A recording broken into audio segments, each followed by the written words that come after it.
Hi friends, welcome to BVS Kitchen. இந்த வீடியோல நம்ம பார்க்க போற ரெசிபி நாட்டுக்கோழி சூப்.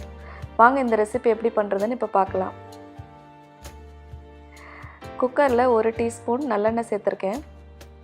இது கூடவே 1 டேபிள் ஸ்பூன் இஞ்சி பூண்டு நசுக்கி சேர்த்துக்கிறேன்.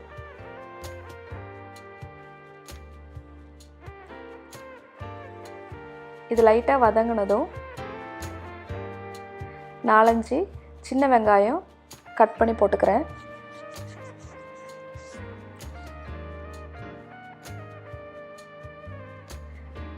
கொஞ்சம் கருவேப்பிலை கொத்தமல்லி, இது கூட ஒரு மீடியம் சைஸ் தக்காளி.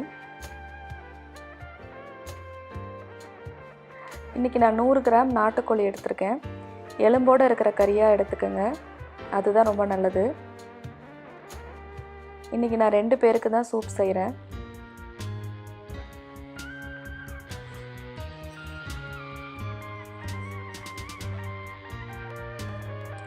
கால் டீஸ்பூன் மஞ்சத்தூள்,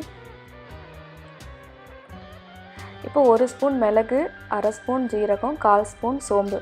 இதை லைட்டாக வறுத்துட்டு மிக்சியில் பொடி பண்ணி சேர்த்துக்கோங்க.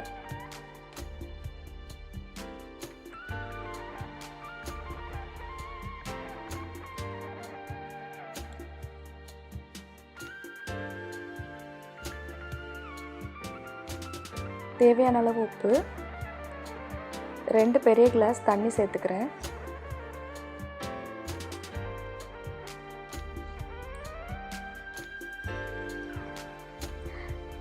கொஞ்சம் கொதிக்க ஸ்டார்ட் ஆனோன்னே நீங்கள் குக்கரை மூடிட்டு விசில் போட்டு சின்ன பர்னரில் 15 நிமிஷம் வேக விடுங்க.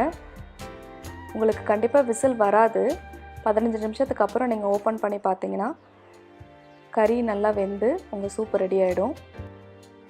இது அட்லீஸ்ட் மாதத்துக்கு 1 வாட்டியோ இல்லை 2 வாட்டியோ நீங்கள் பண்ணி சாப்பிடுங்க.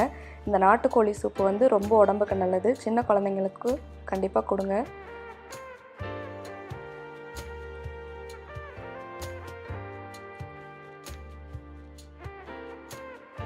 இப்போ சர்வ் பண்ணுறதுக்கு முன்னாடி ஒரு 1/4 ஸ்பூன் மிளகு வந்து நான் பச்சையாகவே இப்படி ஒன்றும் பாதியமாக இடித்து போட்டிருக்கேன்.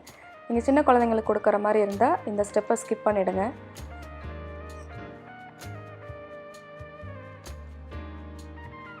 அவ்வளோதான் ஃப்ரெண்ட்ஸ், இன்றைக்கி நாட்டுக்கோழி சூப் எப்படி வைக்கிறதுன்னு பார்த்தாச்சு.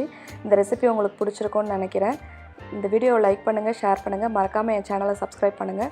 ஓகே ஃப்ரெண்ட்ஸ், அடுத்த வீடியோவில் பார்க்கலாம்.